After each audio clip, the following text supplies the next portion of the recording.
பாவை பாசுரம் 5. மாயனை மண்ணுவட மதுரை மைந்தனை தூய பெருநீர் யமுனை துறைவனை ஆயர் குலத்தினில் தோன்றும் அணிவிளக்கை தாயை குடல் விளக்கம் செய்த தாமோதரனை தூயோமாய் வந்து நாம் தூமலர் தூவித் தொழுது வாயினால் பாடி மனத்தினால் சிந்திக்க போய பிழையும் புகுதருவான் நின்றனவும் தீயினில் தூசாகும் செப்பேலோர் எம்பாவாய். இதன் விளக்க உரை. அதிசயங்கள் செய்யும் மாயக்கண்ணனை, நிலையான வடமுதுரைக்கு தலைவனை, தூய்மையான நீரையுடைய யமுனை நதிக்கரையில் விளையாடி மகிழ்பவனை நாம் வணங்கி சரணடைவோம்.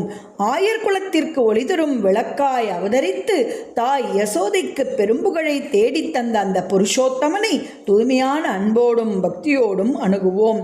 நறுமணம் மிக்க மலர்களை தூவி வணங்குவோம். வாயார அவனது புகழை பாடுவோம். மனதார துதிப்போம்.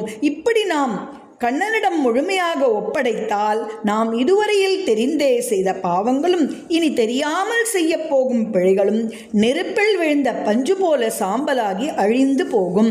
ஆகவே அந்த தாமோதரனின் திருநாமங்களை இடைவிடாது பாடி போற்றுவோம். சர்வம் கிருஷ்ணார்ப்பணம்.